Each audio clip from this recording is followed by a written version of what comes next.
એવું છે કે પ્રક્રિયા 2023માં આઈકેડીઆરસીએ 31 વિવિધ કેડરની ભરતી બહાર પાડી હતી. એની અંદર ફોર્મ ભર્યા, બધાએ એક્ઝામ આપી. હમણાં 1 વર્ષ પછી 7-8 મહિના પછી એની એક્ઝામ લેવાઈ, 6 મહિના પછી એનું રિઝલ્ટ આવ્યું. અત્યાર સુધી એનો કોઈ નિર્ણય નથી કે કોઈને ઓર્ડર આપવામાં આવ્યા નથી. એ ઓર્ડરની અંદર અમે ઘણી વાર છેલ્લા 3-4 મહિનાથી અહીંયા ઘણા અલગ અલગ દરવાજા ખવડાવ્યા. એ લોકોને અમે મળીએ છીએ એના માટે કે અમને અમારું ફાઇનલ મેરિટ લિસ્ટ બહાર પાડો.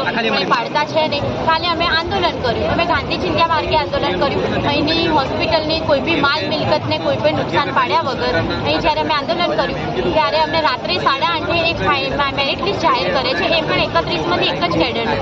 એ કેડરની અંદર અમે સ્ટાફ નર્સની 650માંથી અમે 430 જગ્યા ઘટાડીને મેરિટ લિસ્ટ પાડ્યું. એની અંદર અમારા ભાગલા પાડવા માંગે છે. તો પણ અમારું આંદોલન ચાલુ રહ્યું હતું. તો રાત્રે એમને એવું કર્યું છે કે 2 દીકરીઓને બહાર કાઢી દે, રાતથી સવાર સુધી અમને બહાર નીકાળી દે છે. અમને આંદોલન કરવા દેતા નથી. રાત્રે અમે અહીંયા ઠંડીના જતા રહ્યા, ખાધું પીધું કંઈ છે ને કોઈ પૂછવા નથી આવ્યું. જ્યારે આ દેશના જ્યારે નેતાઓ એમ કે છે વિકસિત ગુજરાત, વાઇબ્રન્ટ ગુજરાત, દીકરી બેટી બચાવો, બેટી પઢાઓ, દેશનું યુવાધન રસ્તે રજડતું થઈ ગયું. અહીં ઘણા એવા અધિકારીઓ છે જે રિટાયર થયા પછી પણ ત્યાં નોકરી કરે છે અને યુવાનો રસ્તા ઉપર છે. અમને અમારો નિર્ણય જોયો. જ્યારે સાહેબશ્રીને મળ્યા તો એવું કહે છે કે તમે કોર્ટ કેસ પણ કરી શકો છો, એ કરી શકો. અમારે શું 2 વર્ષ બગાડ્યા, હવે કોર્ટમાં તારીખ પર તારીખ, અમારા નાણાં અને સમય જ બગાડવાનો. કેટલા એવા વાલીઓ છે જેને પેટે પાટા બાંધીને એમના ભણાયા છે. અમને પોલીસ આવશે, ઉપાડી જશે. આ જ બધું અમારે જોવાનું રહી ગયું. અમે ભણીને બી અમને પોલીસ સ્ટેશને જ જવાનું રહી ગયું છે. અમે શું ખોટું માંગ્યું છે? અમારી માંગ બસ એક જ છે કે અમને અમારો ન્યાય આપો. જે ધારાસભ્ય છે, સાંસદ સભ્ય છે, અમારા મત વિસ્તારના જે અમને આવે છે વોટ માંગવા, જ્યારે પણ ચૂંટણી આવે ત્યારે 2 હાથ જોડીને આવે છે. હું તમારો દીકરો છું, હું તમારો ભાઈ છું. એ મારા ભાઈ ને મારા વિનંતી છે કે અમને અમારા ન્યાય માટે અમારા માટે આવો. તમે વોટ માંગવા રેલીઓ કાઢવા આવો છો, સભાઓ કરો, ત્યારે બધી વાનો ભરીને બધાને લઈ જાઓ છો. આવો, અમારી પર ધ્યાન આપો. અમે આખી રાત દિવસ ઠંડીના રાતે ઠર્યા છીએ, સવારે તડકાના 12 છીએ. અમને જોવા માટે સંસ્થાથી, સરકાર તરફથી આ દીકરીઓના રક્ષણ માટે કોઈ નથી આવ્યું. આ દીકરી રાત્રે કોઈ ક્યાંય ગુમ થઈ છે. આટલી બધી દીકરીઓ બધા ગુજરાતના અલગ અલગ વિસ્તારમાંથી આવે છે. એમના મા બાપે અહીંયા મોકલ્યા છે કે એમના હક માટે આવે છે છોકરી. એમને એ છોકરીનું રક્ષણ કરવા માટે અહીંયા ગુજરાતમાં છે નહીં. જે દિવસે કોઈ છોકરીનું બનશે ત્યારે આ ગુજરાતના બધા કેન્ડલો લઈને નીકળશે. એટલું ત્યારે બધા નેતાઓ આવશે કહેવા માટે, એમના ઘરે જશે, આપશે 4-5 લાખની મદદ કરીને બધાના મોઢા બંધ કરાવશે.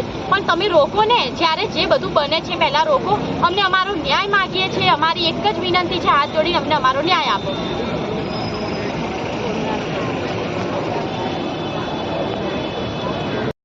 નમસ્કાર, લોકલ ન્યૂઝ 24માં આપનું હાર્દિક સ્વાગત છે. હું અબ્દુલ કાદિર સિંધી, સમાચાર વિસ્તારથી. અમદાવાદની આઈકેડીઆરસી કિડની હોસ્પિટલમાં ભરતીને લઈને વિરોધ. 2023માં જાહેર થયેલી ભરતી હજી સુધી ન કરાતા વિરોધ. 2023માં 1156 પોસ્ટની કાયમી સરકારી ભરતીની જાહેરાત કરાઈ હતી. ભરતીની પ્રક્રિયા 6 મહિના ડોક્યુમેન્ટ વેરિફિકેશનના થઈ ગયા છતાં પણ હજી સુધી તેમની નિમણૂક નથી અપાઈ. નિમણૂક ન અપાતા મોટી સંખ્યામાં ઉમેદવારોએ હોસ્પિટલમાં વિરોધ કર્યો હતો અને વિદ્યાર્થીઓના નેતા યુવરાજસિંહ જાડેજા પણ વિરોધમાં જોડાયા હતા. 2023 જાહેર થયેલી ભરતી 2024 પૂર્ણ થવા આવ્યું છતાં હજી સુધી ભરતી નથી કરવામાં આવી, જેને લઈને હાલ ઉમેદવારો વિરોધ જોવા મળી રહ્યો છે. રાત્રિ દરમિયાન પણ ઉમેદવારો ધરણા યથાવત. આઈકેડીઆરસી કિડની હોસ્પિટલમાં અસારવા ખાતે ઉમેદવારોનું રાત્રિ રોકાણ. હું અબ્દુલ કાદિર સિંધી, લોકલ ન્યૂઝ 24, ગાંધીનગર, ગુજરાત.